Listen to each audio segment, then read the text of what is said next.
দিয়ে দিচ্ছি 1 কাপ গুঁড়া দুধ ফুল ফ্যাট। এখন দিয়ে দিচ্ছি হাফ চা চামচ বেকিং পাউডার, 1 চিমটি এলাচ গুঁড়া।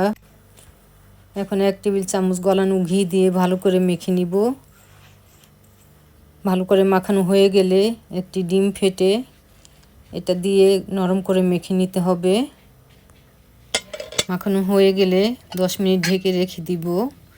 ডোটা যদি একটু শক্ত মনে হয় তাহলে সামান্য একটু লিকুইড দুধ দিয়ে মেখে নিতে হবে।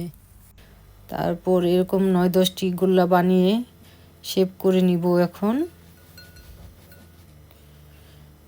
শেপ দিয়ে নিলাম। শেপ দেওয়া হয়ে গেলে একটি বড় পাতিলে 1 লিটার দুধ ঢেলে নিব। আর হাফ কাপ দুধটা ঘন সেজন্য হাফ কাপ পানি দিয়ে দিলাম। এখন দিয়ে দিচ্ছি 2টো এলাচ।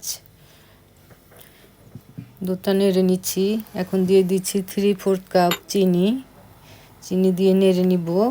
বলক আসার সাথে সাথেই মিষ্টিগুলো ছেড়ে দিব। এখন মিষ্টিগুলো ছেড়ে দেওয়ার পর একটু নাড়াচাড়া করে ঢেকে দিব। তারপর এভাবে পাতিলটা একটু দুলিয়ে দিব। বেশি নাড়াচাড়া করা যাবে না, খুব আলতোভাবে নাড়াচাড়া করতে হবে।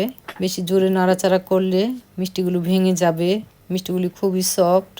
এভাবে বারবার ঢাকনা খুলে দিতে হবে এবং বন্ধ করে দিতে হবে। মিষ্টিগুলো আমি 10 মিনিটের মতো মিডিয়াম হিটে রান্না করে নিয়েছি। রান্না হওয়ার পর ফ্রিজে রেখে ঠান্ডা করে সার্ভ করে নিলাম।